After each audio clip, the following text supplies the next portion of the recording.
నమస్తే, నేను మీ Gopi. Welcome back to our channel. ఈరోజు మనతో వచ్చరికి సీనియర్ జర్నలిస్ట్ నిమ్మంది రామారావు గారు ఉన్నారు. సార్ నమస్తే సార్. నమస్తే బాబు. సార్, జగన్ ఢిల్లీ వెళ్ళింది కేవలం వాళ్ళ కార్యకర్తల మీద దాడులు జరుగుతున్నాయని ఆ అంశం మీద కాకుండా, అదేవిధంగా ఇండియా కూటమిలో చేరబోతున్నారని, దీని మీద వాళ్ళు చర్చలు జరుపుతున్నారని, ఇది ఒక పెద్ద ఎత్తున బాగా వైరల్ అవుతుంది. సో జగన్ కేవలం ఢిల్లీ వెళ్ళింది వాళ్ళ కార్యకర్తల మీద దాడులు జరుగుతున్నాయని, లేకపోతే ఇండియా కూటమిలో కలవబోతున్నారని? అసలైన విషయం, జగన్మోహన్ రెడ్డి గారికి శిక్షలు పడే సమయం దగ్గర పడింది. ఆయన ప్రధాన కర్తవ్యం ఎందుకు ఊడిపోయానో రివ్యూ చేసుకోవడం కాదు, ఎలాగా ఈ శిక్షల నుంచి జైలుకి వెళ్లకుండా తప్పించుకోవాలా అని ఆయన ఇన్వెస్టిగేషను, ఆయన ఆరాటం, ఢిల్లీ వెళ్ళింది, కొంత ప్రయత్నాలు చేసింది. ముందు అది అంతే కదా. ప్రాణాలుంటే ఏమైనా చేయొచ్చు. ఇప్పుడు అరెస్ట్ అయ్యాడు అనుకోండి, 2 years మించిపోయినట్టయితే ఇంకా రాజకీయాలకు పనికిరాడు. ఇటువంటి బాధలన్నీ ఉన్నాయి కనుక వెళ్ళాడు. వెళ్తే ఈయన ఉద్దేశం ఏంటంటే, అంత బాగా చూసిన అమిత్ షా నాకు అపాయింట్మెంట్ ఇవ్వలేకపోతాడా, మోదీ నాకు అపాయింట్మెంట్ ఇవ్వలేకపోతాడా అనేటువంటి ఆలోచనతో ఉండేవాడు మాట. నిజంగా మనం చెప్పుకున్నట్టు మోదీ ఎలాగ అపాయింట్మెంట్ ఇస్తాడు? నువ్వు తొడకొట్టి ఛాలెంజ్ చేసింది జనసేన, తెలుగుదేశం పార్టీలో మాత్రమే కాదు, కూటమిలో బీజేపీ పార్టీ ఉంది, మోదీ కూడా ఉన్నాడు కదా. అంటే ఆంధ్ర రాష్ట్రం రావణ కష్టం అయిపోతుంది, దమనకాండ జరుగుతుంది. 40 రోజుల్లో 36 హత్యలు జరిగాయి. ఇప్పుడు రాష్ట్రపతి పరిపాలన విధిస్తే కానీ వీల్లేని సందర్భం.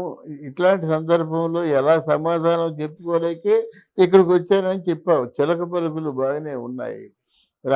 ఆ ప్రభుత్వం ఫెయిల్ అయినట్టు ఆ ఫెయిల్ అయిన దాంట్లో మోదీ గారు కూడా ఉంటారు కదా. మరి ఆ రోజు వచ్చి ఎందుకు ఉంటారంటే, ఆ రోజు వచ్చి తెలుగుదేశానికి, జనసేనకి ఓటేమని చెప్పాడు కనుక ఇందులో మీ పాత్ర ఉంది అని చెప్పకనే చెప్పడం మాట. అది వాళ్ళకి మండుతుంది అన్నమాట. అసలు మేము తలుచుకుంటే అక్కడ మేము తలుచుకుంటే నువ్వు ఎక్కడుంటావు అనేటువంటి భావన వల్ల ఉంటుంది కదా. అంటే జగన్మోహన్ రెడ్డికి మోదీ ఎందుకు అపాయింట్మెంట్ ఇవ్వట్లేదు అంటారు? ఇవ్వలేదు. ఎవరు ఎందుకు ఇస్తారు? అదే చెప్తున్నాను. జగన్మోహన్ రెడ్డి భావన ఏంటంటే, ఎంతసేపు జనసేన, తెలుగుదేశం ఇటువంటి మారణకాండ చేస్తున్నారనే భావన అయింది. కానీ లిటరల్లీ సేయింగ్, అసలు మోదీ అంటే ముగ్గురు కలిసి గెలిచారు. ఒక గవర్నమెంట్ ఇక్కడ ఎన్నుకున్నారు, అక్కడ ఒక గవర్నమెంట్ ఎన్నుకున్నారు.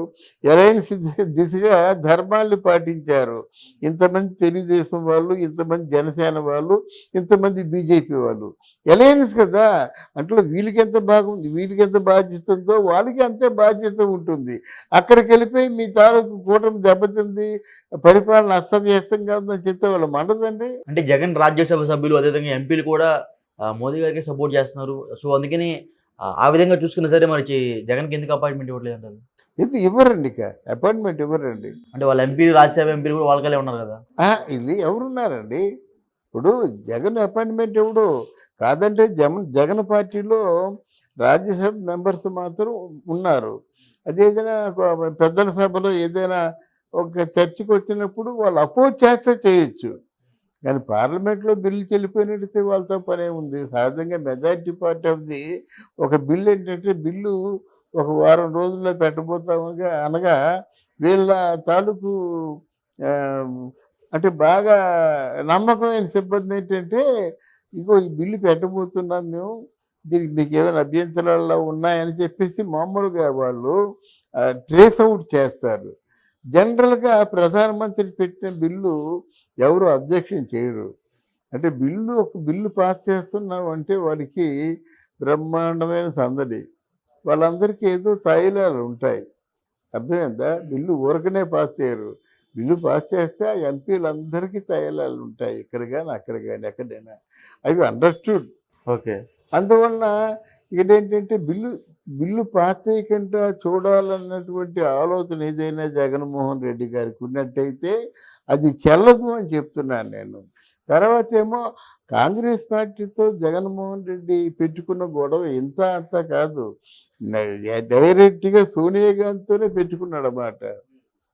అంటే నేను మీతో కలిసిపోతాను అని చెప్పినవాడు, ఆ సోనియా గాంధీ కొంతకాలం ఆగరా బాబు, ఎందుకు తొందరపడతావు, ఆ పరిపాలన అదంతా నేర్చుకో అని చెప్పినట్టు. అబ్బాయి రాజశేఖర రెడ్డి గారి శవం ఉంటుండగానే రాజకీయాలు చేసిన మహానుభావుడు కదా. అందువల్ల నా ఓదార్పు అని బయలుదేరాడు. తప్పు నువ్వు చేస్తుంది తప్పు అని చెప్పింది మాట. నువ్వు నాకు చెప్పేది ఏమిటి, అసలు కాంగ్రెస్ పార్టీ అంటేనే అక్కడ రెడీగా వైఎస్ఆర్ పార్టీ అనేది రిజిస్ట్రేషన్ చేసి ఉంది. వైఎస్ఆర్ పార్టీ ఈంది కాదు కదా. వై అంటే యువజన, ఎస్ అంటే శ్రామిక, ఆర్ అంటే రాజశేఖర్ రెడ్డి పార్టీ మాట. కొనుక్కున్నాడు, దాన్ని పెట్టాడు. పెట్టి పాదయాత్ర చేశాడు. జగన్మోహన్ రెడ్డి ఇచ్చిన సలహాలకు అందరూ తబ్బిబ్బైపోయి ఒక వేవులాగా వచ్చి ఓటేసేస్తారన్నమాట.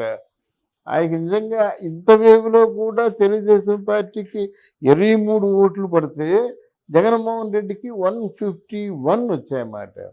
దాని తర్వాత ఎప్పుడైతే ముఖ్యమంత్రి అయిపోయాడో ఆ తనలో ఉన్నటువంటి రాచరికపు వ్యవస్థ బయటికి వచ్చిందన్నమాట. ఆయన మనిషిని అనుకున్నట్టయితే నువ్వు నాకు కనిపించకూడదంటే కనిపించకుండా పోతాడు. అంతకంటే అర్థమయ్యేలా మనం చెప్పలేము.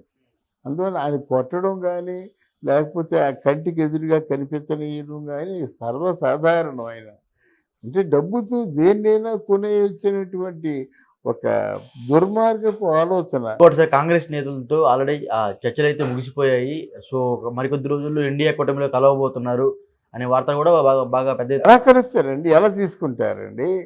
ఇప్పుడు ఈయన ఓడిపోయారు, గెలిచిన వాళ్ళైతే తీసుకుంటారు. అంటే వాళ్ళు ఏంటంటే నెక్స్ట్ ఎలక్షన్కి వాళ్ళు ఫోకస్ చేస్తున్నారు. అదేం లేదండి. అక్కడ నా నా అంచనాకి ఒకవేళ కాంగ్రెస్ పార్టీ వాళ్ళు కానీ జగన్నే కలుపుకుంటే 3వ రోజునే జైల్లో ఉంటాడు జగన్మోహన్ రెడ్డి.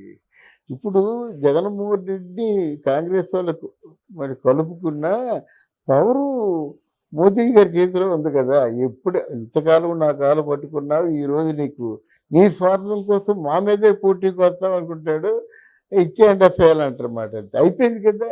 అంటే రాజకీయాలు అలా ఉంటాయి. జగన్మోహన్ రెడ్డితో కలిస్తే మాత్రం మోదీ గారు కానీ అమిత్ షా కానీ ఎంత మాత్రం క్షమించరు. ఇక్కడ కూటమిలో లేకపోయినా మోదీకి అమిత్ షాకి ఆంతరంగిక మిత్రుడిగా ఇంతవరకు కొనసాగాడు. అందుకే ఇన్ని సంవత్సరాలైనా ఈ 3000 వాయిదాలకు వెళ్లకుండా అంటే ప్రభుత్వ న్యాయ స్థానాన్ని ప్రొటెస్ట్ చేశాడు, అంటే ధిక్కరించాడనమాట. దానికి కూడా కేసులు ఉంటాయన్నమాట. ఈ తలనొప్పులన్నీ ఏదో డబ్బు ముడుపులు చెల్లించో ఎలాగో అలా అంటే కేసులు పడకుండా జైలు శిక్ష లేకుండా చేస్తారనేటువంటి ఆస్తోని ఫ్రస్ట్రేషన్లో తిరుగుతున్నాడు. వాళ్ళ చెల్లి చెప్పినట్టుగా మైండ్ స్టేబుల్గా లేదు. లేకపోతే ఎవడైనా సరే ఆ హనీమూన్ పీరియడ్ అవ్వకముందే జంతర్ మంతర్కి వెళ్తాడు. ఎప్పుడు వెళ్తాడు జంతర్ మంతర్కి? అంటే 5 సంవత్సరాల్లో 4 సంవత్సరాలు అయిపోయినట్టయితే 4 సంవత్సరాలు పరిపాలన అంటే నెక్స్ట్ పార్టీ ప్రత్యర్థులు పేటరేగిపోతుంటే అది అది అది తట్టుకోలేక వెళ్తారన్నమాట. లేదా పాలకవర్గం పేటరేగిపోతున్నా సరే ఆపోజిట్ పార్టీలో ఎక్కువ వెళ్తారు. అది ఇప్పుడు ఈయన ఆపోజిట్ కాబట్టి వెళ్ళాడు, కానీ this is not the proper time. Okay, ఆయన ఏమి చూశాడు కనుక అన్ని ఫేక్ మాటలు మాట్లాడితే ఆయన వద్ద ఉన్నటువంటి క్రెడిబిలిటీ పోద్ది. 36 హత్యలు అంటే చూపించారు, 10 హత్యలని చూపించారు కదా. అది లేకుండా ఈయన మొత్తం విశాఖపట్నాన్ని అంతా అమ్మేశాడు. 99,000 కోట్లు దాదాపు అమ్ముకున్నాడు. గవర్నమెంట్ ప్రభుత్వ అంటే భవనాలన్నింటినీ తాకడ పెట్టేశాడు అన్నమాట. లక్షల కోట్లు ఆయన తలకాయ మీద ఉన్నాయండి. ఎక్కడ పోతాడు, ఎక్కడ పారిపోతాడండి నేరాలు చేసి? అందువల్ల తప్పకుండా మాత్రం ఆ బైబిల్లోనే ఉంటుంది, అంటే తప్పు సరిదిద్దుకోవచ్చండి, నేరాలు శిక్షించవచ్చు. కానీ జగన్మోహన్ రెడ్డి గవర్నమెంట్ చేసింది పాపాలు. అంటే